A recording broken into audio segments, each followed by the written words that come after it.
Hello, and we are back on Prehistoric Island. Today we are on the south side of the island, where the T-Rex family is not the most dominant. But here we see two ankylosaurs drinking at the creek, eating gracefully.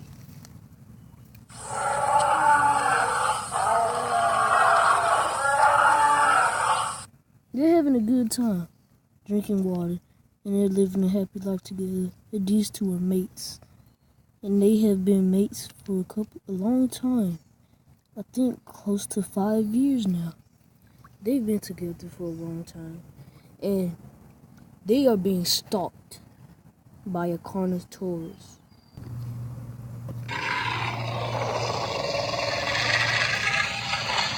A Carnotaurus named Skull Splitter.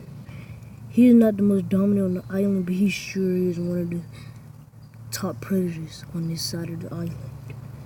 And his chosen prey is the Ankylosaurus.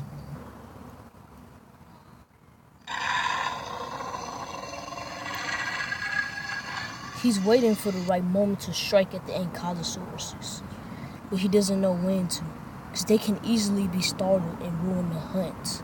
So he goes in quietly.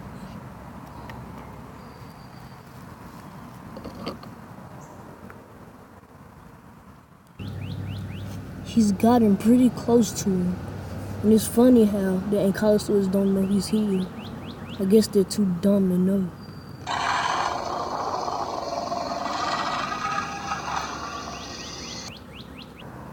Out of nowhere, he screams and attacks the smallest one, and the Ankylosaurus doesn't even know it. He bites onto his neck, and the male can't help. So the Ankylosaurus is left hopeless. He brams him, throwing him on his side. Ankylosaurus falls on the ground. He goes for the final blow at the neck and kills it. Ankylosaurus didn't even know it was coming. The Carnotaurus, like I said, is one of the top people on this island. And Ankylosaurus seems to be one of the specialties on this island.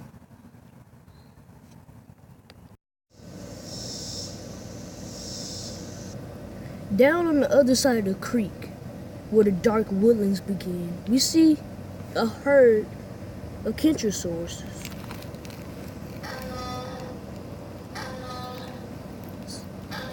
It's a trio of them. They're eating on the lush plants that the dark forest provides. But, like there's always something watching. Always something watching.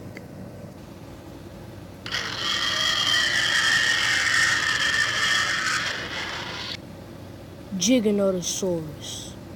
This Giganotosaurus goes by the name of Old Timer. He is the biggest carnivore predator on this island, north and south. But he's on the south, making him the king of this side.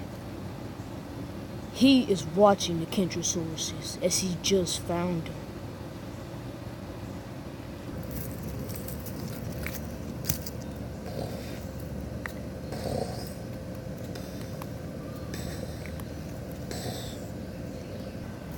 When the Kentrosaurus notices him running at him, he takes off.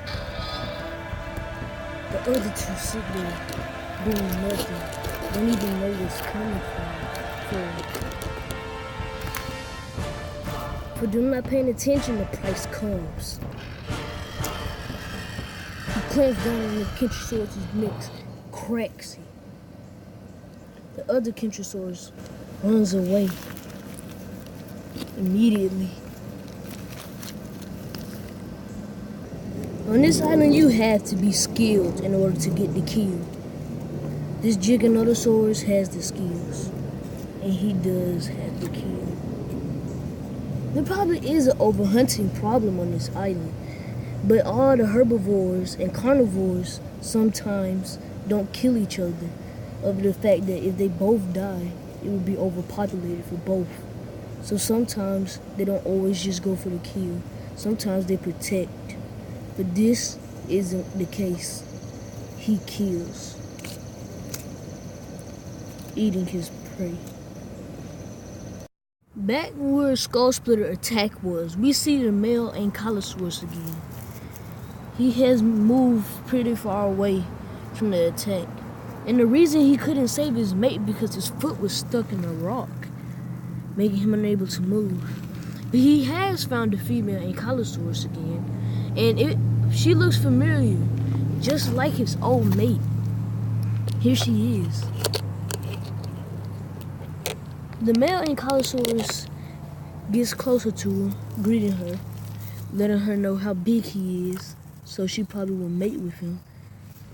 This female is not just any female, it is his old mate's sister, twin. They look just alike. And he has found him a new mate, so his offsprings will carry on. And since he has a name, Stoneback, we should give the female a name. Maybe Red Eyes? Red Eyes. We will call her Red Eyes because of the red eyes she has. But let's go back to where the Giganotosaurus attack was. Up the hill from where the Giganotosaurus attacked, we see a female Deinocheirus. She is grazing on the roots of this tree, and she is eating peacefully until she hears the sound of a Cryolophosaurus. Here they are, fighting. We see a young male Cryolophosaurus and a young male Dilophosaurus. The Dilophosaurus is much bigger than the Cryolophosaurus, even though a Cryolophosaurus would be way bigger. Due to evolution on this island, this Dilophosaurus is way bigger, and is the biggest scavenger on the island, including the south and the north side. And he screams at him.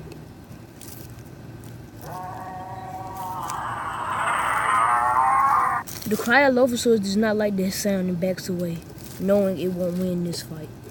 And then the red crested Dilophosaurus eats at the Pachyrhinosaurus gracefully.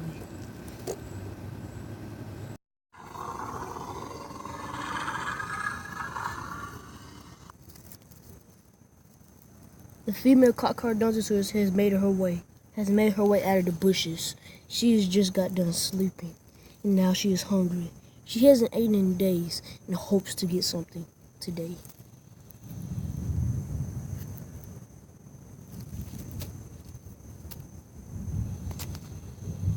This female Carcharodontosaurus has made it to the other side of the forest. And this location of the forest is the mid of the island, between the north and south, where there are various types of plants to provide herbivores. And so these carnivores have something to eat.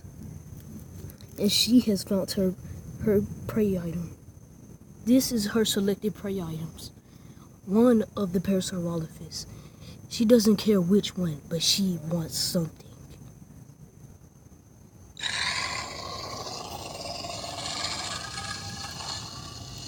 She gets ready for an attack, but until a young male Allosaurus comes charging in, jumping on one of the Parasaurolophus, shaking and biting them and scratching. On the Parasaurolophus' back, she shakes him off, starts to run.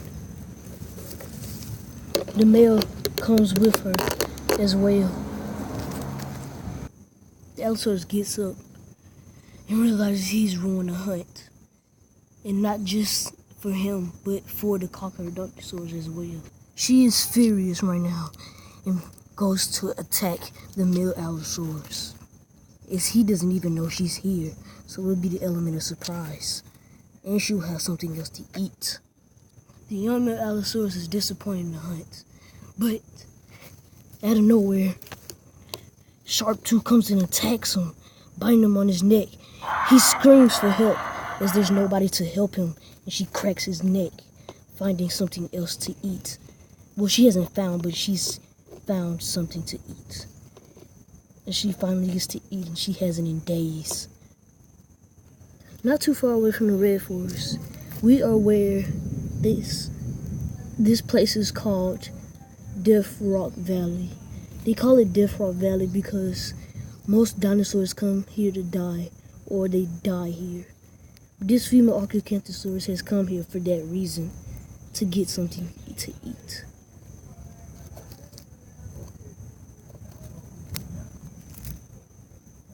She's located at a dead Styracosaurus that has just died, and she begins to feast on it.